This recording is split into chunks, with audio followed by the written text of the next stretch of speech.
Olá, seja bem-vindo ao nosso programa de abril. Neste mês celebramos o Dia Mundial de Conscientização sobre o Autismo. E para chamar a atenção para um assunto tão importante, o transtorno do espectro autista, ou simplesmente TEA, o Trabalho Legal traz uma reportagem especial sobre a destinação do MPT em Santa Catarina, que beneficiará mais de 5.200 crianças.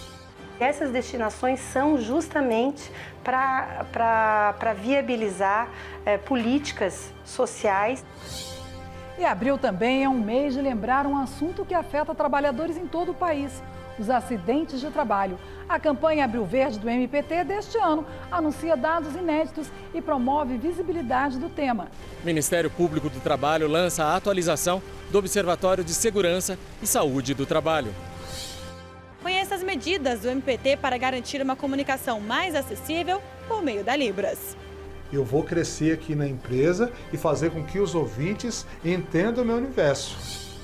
Ministério Público do Trabalho realiza a 3ª Conferência de Gênero, Raça e Diversidade contra a Cultura no Trabalho. A gente está trazendo uma discussão sobre o ambiente de trabalho, sobre a saúde mental, mas também em diversos outros espaços e âmbitos da vida que ela acontece, né? O Trabalho Legal começa agora.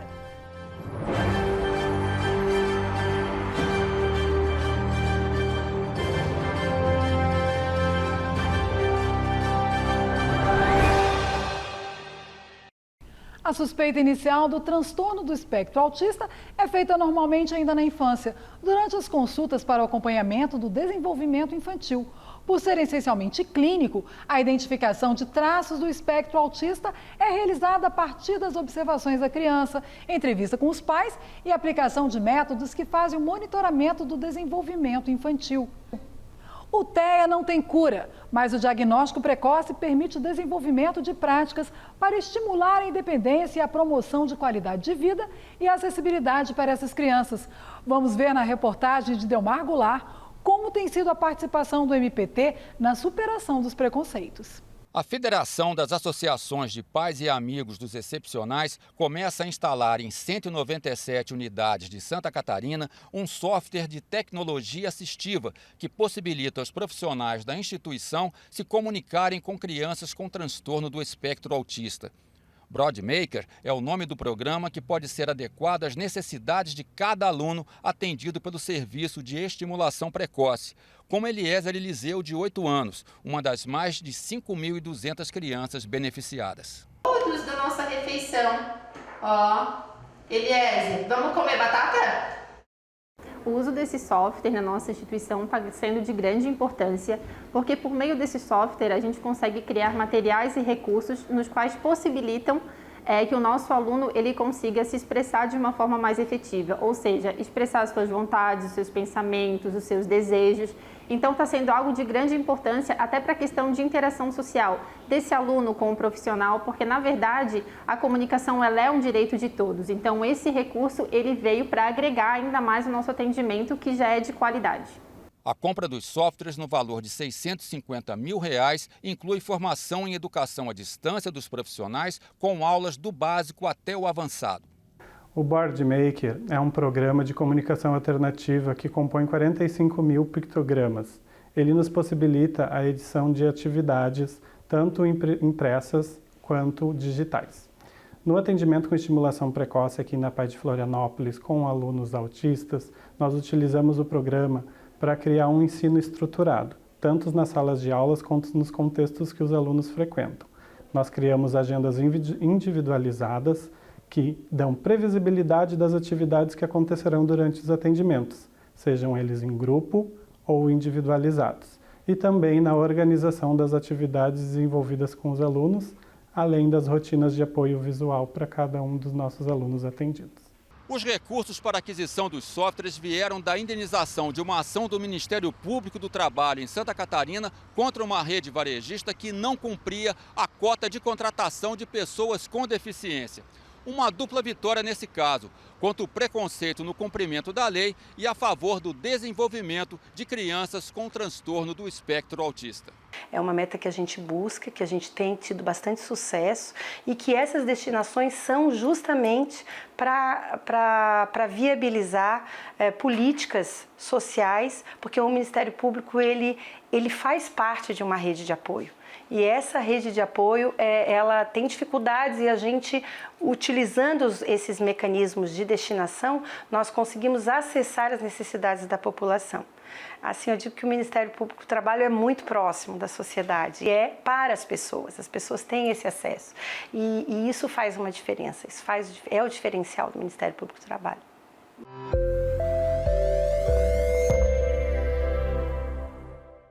Para entendermos um pouco mais desse trabalho do MPT na questão da inclusão das pessoas com deficiência nos ambientes sociais, principalmente no trabalho e na escola, convidamos a vice-coordenadora nacional da Cor de Igualdade e gerente do projeto Acessibilidade e Inclusão, Daniela Olivares, e ativista nas questões de espectro autista, Rosilene Alves. Primeiramente, quero agradecê-las por estarem aqui com a gente no programa. Obrigada. E eu vou conversar hoje com a Rosilene. Rosilene, que bom você estar aqui com a gente. Me fala uma coisa, você é ativista nessa questão e também é espectro autista, também é autista. Você vê avanços nos últimos anos, como nós vimos na reportagem, falando que já houve retrocesso, né? Como é que está hoje a questão da pessoa com espectro autista no mercado de trabalho? Olha, eu acredito que tenha havido sim algum avanço, mas nós encontramos ainda barreiras atitudinais, especialmente no mercado de trabalho. Encontramos autistas que têm graduação, pós-graduação, mas que encontram muitas dificuldades na inserção do mercado de trabalho. E aqueles que se encontram no mercado de trabalho encontram mais dificuldades na ascensão profissional. Tudo por causa de barreiras atitudinais. Muitas vezes o empregador, ele meio que menospreza a capacidade do autista na hora da contratação dele no mercado de trabalho. Muitas vezes ele não acredita que aquele autista ele tem o potencial de realizar suas atividades laborais da mesma forma que aquele empregado não autista faz. Procuradora, essa fala da Rosilene ela é muito importante quando a gente pensa em questões do Ministério Público do Trabalho, de fiscalização, até mesmo por desconhecimento do trabalhador. Como o Ministério Público do Trabalho tem atuado efetivamente nessas questões para que pessoas com deficiência, no caso de pessoas com espectro autista, realmente sejam inseridas e tenham seus direitos garantidos no mercado? O Ministério Público do Trabalho tem um projeto específico em relação a essa questão, justamente porque nós entendemos que para o cumprimento da cota é preciso que haja acessibilidade. Então, o que acontece? Hoje, as empresas não conseguem cumprir a cota justamente por conta do que a Rosilene acabou de falar. Não existe uma acessibilidade, uma inclusão de fato naquele ambiente laboral. Então, o trabalhador que é contratado muitas vezes para aquele cargo, para aquela função básica da empresa, ele não consegue galgar outras posições dentro da empresa, ele não consegue fazer um plano de carreira adequado lá. Ele fica estacionado naquela função. E ele não se sente inserido. Por quê? Porque não há, na verdade, uma atitude em relação aos empregadores, de ter um comitê, por exemplo, com pessoas com deficiência que integram esse comitê, justamente para verificar quais são as necessidades daquele trabalhador naquele posto de trabalho. O que ele precisa para desenvolver o seu trabalho de uma forma adequada. Então, pensando nessa situação, o Ministério Público tem um projeto nacional que é de inclusão e acessibilidade do trabalhador com deficiência e de reabilitados no mercado de trabalho. E ele tem como objetivo principal fazer com que essas empresas, além de contratar e cumprir a cota que está estabelecida na Lei 8.213, que é o artigo 93, também promover a acessibilidade plena nesse ambiente laboral. Obrigação, inclusive, que está prevista na Lei Brasileira de Inclusão, que é a Lei 13.146 de 2016. Rosilene, como nós vimos na reportagem, são coisas igual você citou e igual a doutora citou também, que são básicas. É uma iluminação que pode ser trocada, é uma sala, de repente, que tem muito ruído e pode ser trocada. E você trabalha com essas pessoas, inclusive ativista, vê isso diariamente, né? Sim, exatamente. E também eu falo, até por eu ser autista e por vivenciar diretamente essa questão, eu acredito que as empresas elas devem desenvolver essa atividade, essa questão justamente para a acessibilidade de nós, pessoas autistas, no mercado de trabalho. Justamente por essa questão, nós, pessoas autistas, temos essa possibilidade de exercer nossa atividade laboral. O que mais atrapalha na nossa inserção dentro do mercado de trabalho é o capacitismo. É justamente a visão do empregador ou dos órgãos e entidades do serviço público. Eu sou servidora pública, justamente é olharem para nós e falar, olha, e deduzir, nem olhar, apenas deduzir, olha, essa pessoa, ela não tem capacidade de exercer essa atividade laboral, porque ela é autista. Então, nós autistas, simplesmente estamos atrás dos nossos direitos. Esses direitos são fundamentais justamente para que possamos estar no mercado de trabalho de forma ampla e de forma definitiva, sem que a gente esteja alheio aos nossos direitos. Doutora, esse ponto que Rosilene falou é muito importante. Não é só o reconhecimento, às vezes, enxergar aquele trabalhador como um profissional qualificado. Nós estamos aqui, Rosilene, doutoranda, servidora pública, formada em arquivologia, quer dizer, são profissionais que estão ali também, que estão plenamente aptos a entrar no mercado de trabalho, né? Na verdade, o que acontece é que a deficiência vem antes da pessoa, vem antes do profissional. Então, o empregador, quando ele vai fazer a seleção daqueles candidatos àquela vaga, infelizmente, eles estão enxergando a deficiência primeiro e não estão enxergando aquele profissional que está lá, né? Na realidade, nenhum trabalhador nasce pronto para nenhuma função.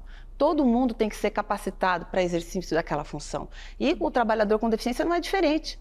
Então, se naquela empresa já existe um ambiente inclusivo, né, em que se vai fazer com que aquele trabalhador tenha acesso a adaptações razoáveis, tenha acesso a um posto de trabalho, onde ele tem uma comunicação adequada, onde ele consegue, na verdade, colocar o trabalho dele de uma maneira organizada, consegue se comunicar com os seus colegas de trabalho, consegue comunicar com a sua chefia, ele tem progressão naquela carreira dele, ele vai render, ele vai ficar naquele trabalho. Ao passo que, se ele entra numa relação de trabalho em que ele fica subutilizado, em que não se passam tarefas para ele, e ele vai se sentindo incompetente, menosprezado, isso, além de ser discriminatório, é assédio moral. E, inclusive, isso pode ser considerado até crime dentro da empresa. Então, a gente precisa mudar o olhar, a sociedade precisa mudar o olhar que tem em relação à pessoa com deficiência. É uma pessoa como outra qualquer. O que ela precisa, de fato, é que haja adaptações para que ela possa desenvolver suas atividades sociais, no trabalho, em todo local, como toda e qualquer pessoa. Eu quero agradecê-las, infelizmente não temos mais tempo. Doutora Daniele, muito obrigada. Rosilene, obrigada por estar aqui com a gente. E é importante a gente saber também que assuntos como esses foram tratados em um seminário que ocorreu aqui em Brasília. A gente vai mostrar para vocês no próximo bloco. Eu volto já já.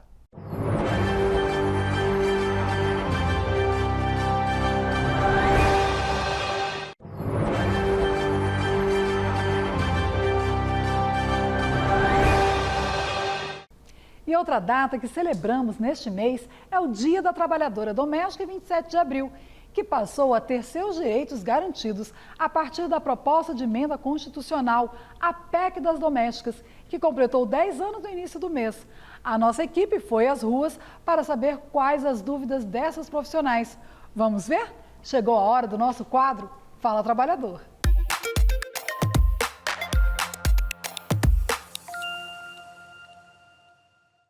Quais são os direitos da empregada doméstica com carteira assinada? A empregada doméstica que for registrada com carteira assinada, ela vai ter acesso a uma série de direitos que os empregados não registrados não vão conseguir acessar. Dentre esses direitos, a gente pode citar o salário mínimo, a limitação de jornada a 8 horas diárias e 44 semanais, intervalo para refeição e descanso, hora extra, adicional noturno, repouso semanal remunerado, férias por 1/3, 13º, fundo de garantia e fundo de garantia rescisório, aviso prévio, licença maternidade, estabilidade em razão da gravidez, seguro-desemprego e salário-família. Moro na casa dos meus patrões, tem direito à hora extra adicional noturno? O só fato de o empregado dormir na residência dos seus empregadores não gera o direito a esses adicionais automaticamente. Porém, se a empregada for convocada para trabalhar após a sua jornada, mesmo morando no emprego, ela vai ter direito às horas extras. E se o trabalho, seja na jornada regular ou seja em regime de sobrejornada, acontecer entre as 10 horas da noite e as 5 horas da manhã, ela também vai ter direito de receber o adicional noturno. Você que acompanha o nosso programa já deve ter prestado atenção nessa janela que aparece aqui no canto direito, né? Esse rapaz que aparece fazendo esses gestos é um tradutor de língua brasileira de sinais, Libras, que passou a ser obrigatório em TV aberta desde 2020. O objetivo é garantir a acessibilidade para pessoas com deficiência auditiva. Cada país tem a sua própria língua de sinais. Vamos ver como é no Brasil na reportagem de Luana Carvalho. Expressões faciais, movimentos de mão e corpo dão formas às palavras e ideias. Assim é como o Orleans se comunica, por meio da Libras. Ele é surdo e trabalha há 10 anos nesta empresa. Aqui eles tentam e eu instigo eles. Sou como você, se coloca no meu lugar. E assim esse ouvinte também vai se esforçar também para que tente se comunicar principalmente comigo através da minha língua. Uma coisa que realmente falta é o papel, às vezes, de um intérprete ali para se comunicar bem, nos locais ainda. Mas as dificuldades persistem em outros lugares. É importante que as empresas públicas, as empresas concessionárias, os prestadores de serviços da assistência social, os prestadores de serviço em saúde e as empresas que empregam pessoas surdas precisam ter alguém que interprete a Libras, né? Tendo, por exemplo, um trabalhador ou uma pessoa que busque o serviço em algum órgão do Estado que seja surda, né? Então, essa pessoa vai encontrar uma resposta nesse intérprete da Libras, nesse atendimento que se fará. A especialista em acessibilidade comunicacional, Cláudia Werneck, explica que toda comunicação deve ser passada de forma acessível. A Libras ela é fundamental em todos os ambientes, é uma língua oficial falada no Brasil, deveria estar presente nas nossas vidas desde a infância, por toda a vida, um aprendizado constante. Mas ela sozinha é pouco para a gente garantir que está oferecendo acessibilidade para pessoas surdas. Então, as empresas têm que encontrar mecanismos, parcerias, prever no orçamento oferta de acessibilidade todo dia, como a Libras, sim. E também legenda e audiodescrição e linguagem simples, intranet, extranet, redes sociais. Quando você não oferece acessibilidade, você não está sendo só omissa, você está, de fato, agredindo, violando direitos, protagonizando violação de direitos. Cada país tem a sua própria língua de sinais. No Brasil, a Libras é reconhecida como meio legal de comunicação e expressão há 21 anos pela Lei 10.436 de 2002.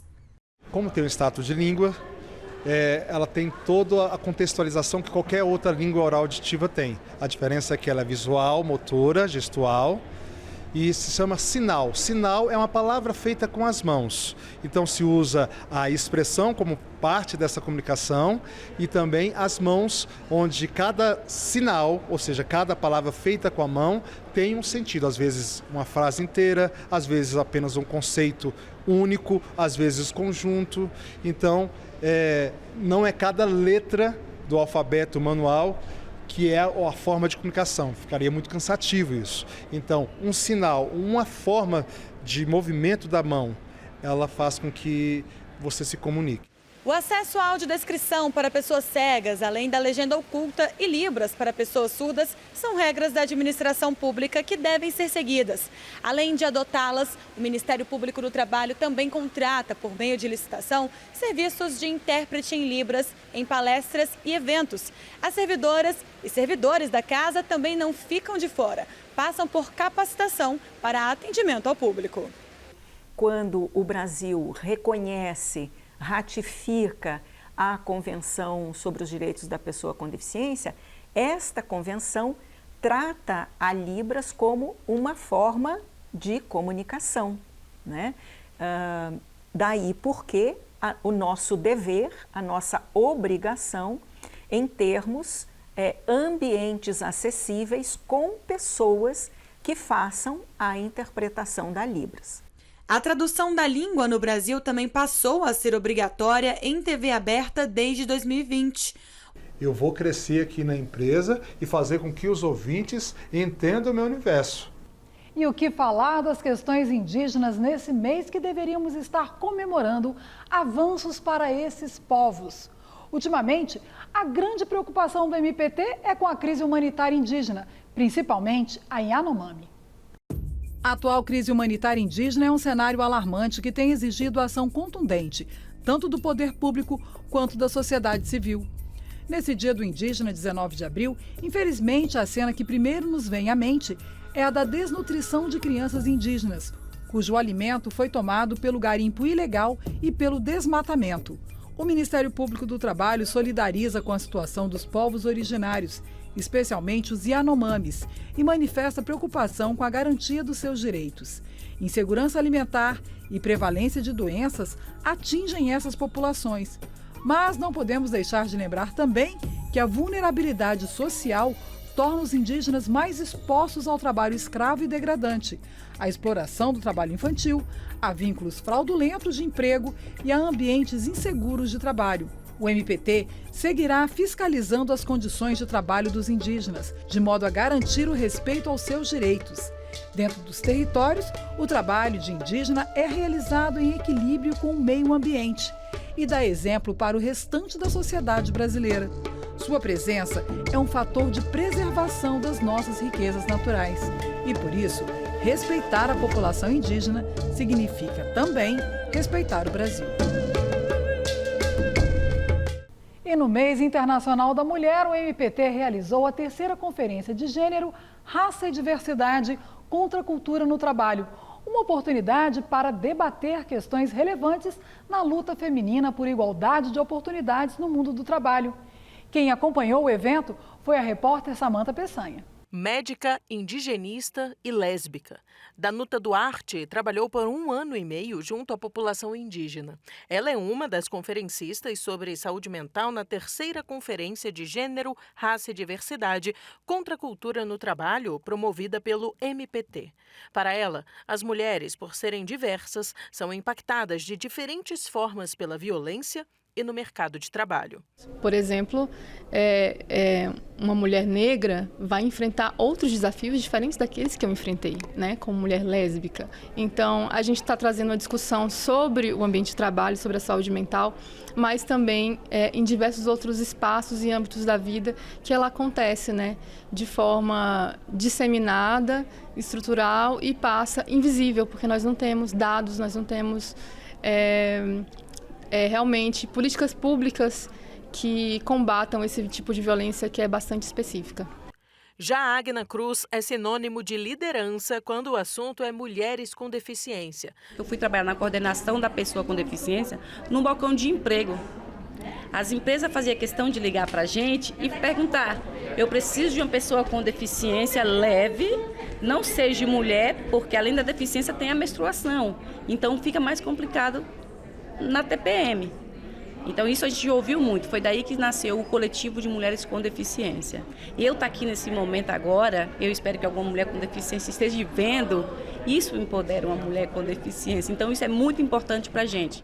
Para ouvir a sociedade, os anseios e os problemas enfrentados, conhecer as iniciativas exitosas e as experiências de especialistas em diversas áreas que a conferência foi realizada. Para isso, o evento debateu temas relevantes envolvendo a luta feminina por igualdade de oportunidades no mundo do trabalho, as conquistas e as barreiras que ainda precisam ser superadas para que os grupos mais vulneráveis alcancem a equidade. O Ministério do Trabalho, ele concretiza suas ações não só de forma repressiva, mas principalmente de forma pedagógica, de forma resolutiva. A nossa ideia agora é de consciências abertas para temas tão relevantes como este que nós iremos estudar no dia de hoje. Então aqui nós vamos ouvir a sociedade, porque o evento é formado por pessoas da sociedade que trazem suas experiências, suas vivências, seus conhecimentos para nos ajudar na política interna e na nossa política externa, que na verdade é a nossa forma de atuar. E a igualdade de todas as formas, né? Igualdade econômica, social, racial, da diversidade, de gênero, de todas as formas, é muito importante. Nós precisamos trabalhar incansavelmente pela construção de um Brasil mais igualitário. Logo após a mesa de abertura, a ministra de Estado da Igualdade Racial, Aniele Franco, falou sobre ancestralidade, multiculturalismo e a urgência de pessoas negras serem cada vez mais inseridas no funcionalismo público e em cargos de poder. O primeiro passo é a gente poder dar o exemplo. E eu falo que não é cota, ali é preenchimento. Eu tenho batido muito o pé nisso, porque tem que começar pela gente, que o Banco Presidente se colocou à disposição para isso. Um segundo ponto quando a gente fala de um combate à fome, por exemplo, junto com o ministro Wellington Dias, a gente fez um cadastramento único ativo. Então, a gente está fazendo uma busca ativa e dentro desse CAD único a gente quer fazer parceria com empresas privadas para que eles possam buscar a partir dali pessoas mais vulnerabilizadas, né, que não têm acesso e dali partir para o trabalho. Outros temas, como violência e assédio no trabalho, imagem como instrumento de empoderamento, racismo e também cultura popular, foram debatidos no evento. O que podemos fazer, com que podemos colaborar para que essas barreiras sejam eliminadas, não é minimizadas, não é mitigadas. A gente tem que parar de dar meio passo. Vamos trabalhar com ênfase, com vontade para eliminar. E como podemos fazer isso? Ouvindo, dialogando, trazendo as outras instituições, trazendo o poder público. É um chamamento coletivo. Olha, essa luta social é uma luta que precisa ser travada de forma coletiva. Ninguém sozinho faz o que poderia ser feito com o coletivo todo trabalhando junto. Os acidentes de trabalho colocam em risco a saúde e a vida dos trabalhadores. Por isso, os empregadores e instituições como o IPT precisam ficar atentos ao problema durante todo o ano. Mas no mês de abril, esse tema ganha um destaque a mais. Na campanha Abril Verde, promovida anualmente por instituições públicas e privadas em todo o país, o MPT promove a conscientização e divulga dados inéditos. Abril Verde é um mês dedicado para lembrar da importância da prevenção às doenças e acidentes de trabalho. Criado em 2003, foi escolhido por duas datas importantes: o Dia Mundial da Saúde, comemorado no dia 7, e o Dia Mundial em Memória das Vítimas de Acidentes e Doenças do Trabalho, no dia 28. Há muito acidente, há muito adoecimento relacionado ao trabalho que não é notificado. Então, no âmbito das empresas, no mercado de trabalho formal, o que a gente tem trabalhado muito intensamente é a notificação das doenças relacionadas ao trabalho. Aquelas que normalmente geram um afastamento de um dia, uma semana e que muitas vezes acabam realmente sendo ignorados, não geram uma notificação e, por consequência, também não geram o início de um processo de revisão ali daquele processo da organização de trabalho e que pode estar gerando aquele adoecimento. Somente no ano passado foram registrados quase 613 mil acidentes, com 2.538 mortes de trabalhadores com carteira assinada, a maior taxa de mortalidade da última década, uma média de 7 notificações a cada 100 mil empregados. E é fundamental, que está muito ligado a essa questão do acidente, a questão da capacitação, do cuidado do ambiente de trabalho, a formação desse trabalhador, para alertar das condições para evitar o que está acontecendo, né? O principal objetivo da atualização do Observatório de Segurança e Saúde do Trabalho, da plataforma Smart Lab de Trabalho Decente, é informar e apoiar políticas públicas de prevenção de doenças e de acidentes relacionados ao trabalho. Assim, todas as ações, programas e iniciativas passam a ser orientadas por evidências não só em nível nacional, como também em todos os municípios brasileiros. Através do compartilhamento desses dados, pode saber como está se comportando, vamos dizer, os níveis de adoecimento relacionados ao trabalho dentro do seu município. Esse é o grande objetivo desse observatório, tá? Compartilhar informações, democratizar a informação, né, que de outra forma esses dados estariam espalhados em diversos outros bancos e não seriam acessíveis da forma como hoje eles se mostram. A ferramenta Smart Lab já acumula 2.500.000 registros referentes ao Sistema de Informação de Agravos de Notificação, o SINAM, do Sistema Único de Saúde, SUS, com dados sobre os casos de notificação compulsória que afetam os trabalhadores formais e informais do Brasil. É um mecanismo que nos fornece dados e informações para as ações de vigilância em saúde do trabalhador. Os setores mais afetados são atendimento hospitalar, comércio varejista de mercadorias em geral, transporte rodoviário de carga, abate de aves, suínos e pequenos animais e a construção de edifícios. Já as profissões de destaque são técnicos de enfermagem, alimentadores de linha de produção, faxineiros, motoristas de caminhão e serventes de obras. A informação existente sobre o que está acontecendo de lesão no trabalho, de acidente no trabalho, de doença no trabalho, seja disponibilizada para a sociedade e seja usada para ação de prevenção. E assim chegamos ao final do nosso programa. Para acompanhar a gente nos perfis oficiais do MPT e ficar por dentro das notícias, basta digitar @MPTrabalho no Instagram, no Facebook e no Twitter e comentar, curtir, salvar e compartilhar as postagens. Agradecemos a todos que nos acompanharam e esperamos vê-los novamente em breve. Tchau!